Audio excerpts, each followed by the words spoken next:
செய்திகள் தொடர்கின்றன. அமெரிக்காவின் போர் அச்சுறுத்தலை தொடர்ந்து சிரியாவில் நிறுத்தி வைத்திருந்த தங்கள் நாட்டு போர் கப்பல்களை நாடு திரும்புமாறு ஈரான் அரசு உத்தரவிட்டுள்ளது.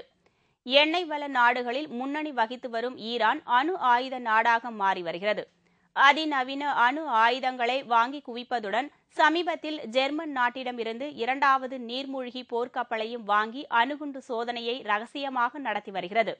இவ்வாறு ஈரான் அணு ஆயுத சோதனை நடத்தி தனது படைபலத்தை பெருக்கி வருவதற்கு அமெரிக்கா உள்ளிட்ட நாடுகள் கடும் எதிர்ப்பு தெரிவித்துள்ளன.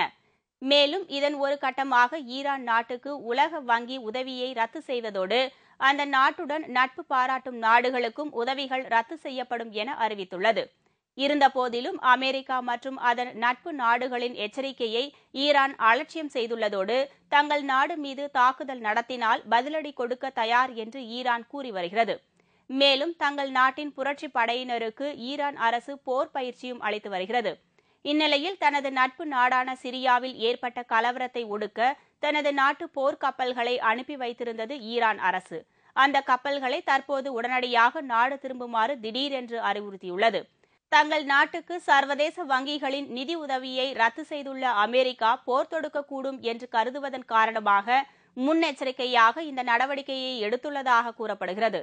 இதைத் தொடர்ந்து சூயஸ் கால்வாய் வழியாக நேற்று மாலை போர்க்கப்பல்கள் ஈரான் திரும்பியது.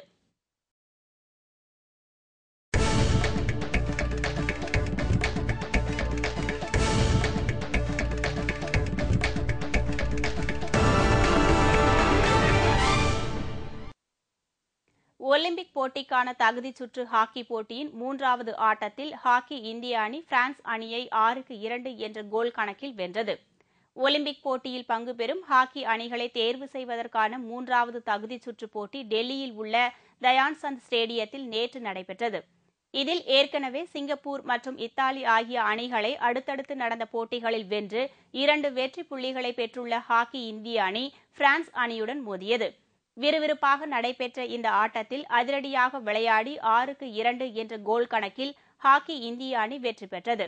சந்தீப் பட்டேல் 3 கோல்கள் போட்டு ஹாட்ரிக் சாதனை புரிந்தார். இதுவரை 3 வெற்றிகளை பெற்று ஒலிம்பிக் போட்டியில் பங்கேற்க தகுதி பெற்றுள்ள இந்திய ஹாக்கி அணி இன்று கனடா அணியுடன் மோதுகிறது. काफी अटैकिंग हॉकी खेल रहे हैं, जैसे पिछले साल नहीं हो रहा था. इस टाइम काफी अटैकिंग हॉकी खेल रहे हैं. जब से मिस्टर नॉब्स आए हैं, मिस्टर डेविड जॉन आए हैं, फिटनेस लेवल काफी इंप्रूव हुआ है. और अटैकिंग हॉकी आप देख भी रहे हैं, हमने पहले मैच में 15 गोल मारे, दूसरे में 8 गोल मारे, फिर 6 गोल मारे. तो ये अटैकिंग हॉकी का साइन है जो मिस्टर नॉब्स के आने के बाद चेंज हुआ है. இதேபோல் மகளிருக்கான ஒலிம்பிக்கின் தகுதி சுற்று ஹாக்கி போட்டியில் இந்திய மகளிர் அணி போலந்து நாட்டு அணியுடன் பல பரீட்சை நடத்தியது. இதில் இந்திய வீராங்கனைகள் அபாரமாக விளையாடி 3-0 என்ற கோல் கணக்கில் போலந்து அணியை படுதோல்வி அடைய செய்தனர். இந்திய மகளிர் ஹாக்கி அணியினர் அடுத்து தென்னாப்பிரிக்க அணியுடன் மோத உள்ளனர். மீண்டும் முக்கிய செய்திகள். அதிமுக அரசு அமல்படுத்தியுள்ள 10 மணி நேர மின்வெட்டுக்கு கண்டனம் தெரிவித்து தேமுதிகவின் பொதுக்குழுவில் தீர்மானம் நிறைவேற்றப்பட்டுள்ளது. மின் கட்டணத்தை ஒருபோதும் உயர்த்தக்கூடாது என்பது உள்ளிட்ட 27 தீர்மானங்கள் நிறைவேற்றப்பட்டன. அதிமுக அரசின் நிர்வாக சீர்கேட்டினால் தமிழகம் இருளில் மூழ்கிவிட்டதாக தேமுதிக தலைவர் கேப்டன் விஜயகாந்த் குற்றம் சாட்டியுள்ளார். நாள்தோறும் கொலை கொள்ளை என தமிழ்நாட்டில் சட்டம் ஒழுங்கு சீர்குலைந்து விட்டதாகவும் அவர் தெரிவித்துள்ளார். மாநிலத்தின் அதிகாரங்கள் பாதிக்கப்படுவதை தான் விரும்பவில்லை என்று பிரதமர் மன்மோகன் சிங் தெரிவித்துள்ளார். சங்கரன் கோவில் இடைத்தேர்தலுக்கான வேட்புமனு தாக்கல் இன்று தொடங்குகிறது.